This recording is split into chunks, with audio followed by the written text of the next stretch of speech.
Simon is recognized for 5 minutes for questioning. Thank you so much, Mr. Chair. And I'm glad we're having this conversation. For approximately 30 years, I've been working on behalf of young trafficked children in the East Bay, and I cannot tell you how timely this conversation is for the millions of children. I don't care what administration, what they've had to suffer, because for folks, if you've worked with trafficked children, if you've seen the detention facilities that they are warehoused in this country, both in the federal and county level, you would be shocked. And so I would actually invite members of this committee, of this subcommittee, we should hands-on the child detention facilities that the federal government are operating. They are heinous. So I'm happy to have this conversation, and I know, for many reasons why I came to Congress, but one of them was to fight for the health and safety and the well-being of our families, our communities, and our children.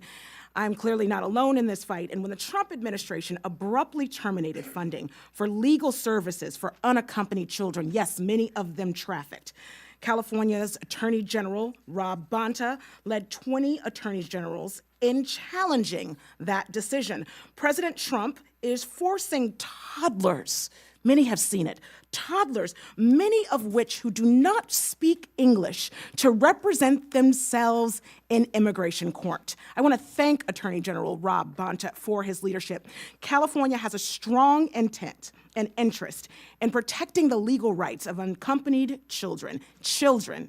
Over 10,800 children, or 11% of all accompanied minors, were released to sponsors in the state of California, making it the highest after Texas. Cutting resources to ensure that migrant children have access to legal services is just one way that this administration is actively punishing and hurting children in their relentless and inhumane immigration agenda that criminalizes and dehumanizes asylum seekers.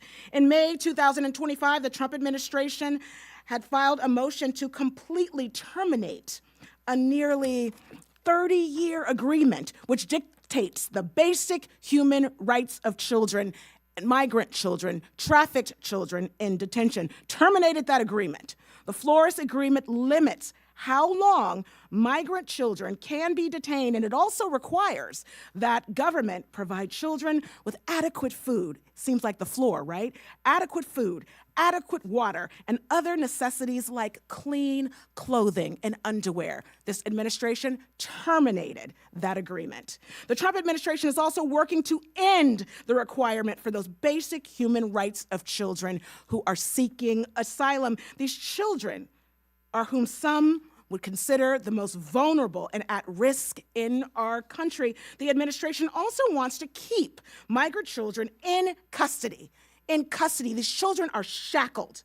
These children are shackled in custody longer, which only compounds the physical and mental health and long-term traumas and harms, and will exacerbate their pre-existing conditions to the trauma of their detention by our government. These harms to both unaccompanied children and families in detention are not only heartbreaking, they are countless.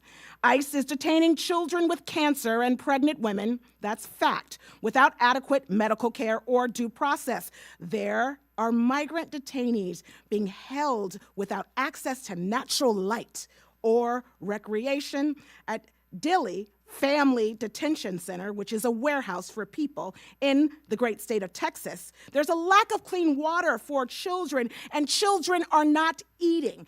And the Department of Homeland Security revoked humanitarian parole for a 4-year-old baby girl receiving care for a life-threatening condition. I can go on and on. But the reality is that my community and communities across the nation, we are not this cruel. I don't care how you pray or how you vote. These are facts. That is not hyperbole.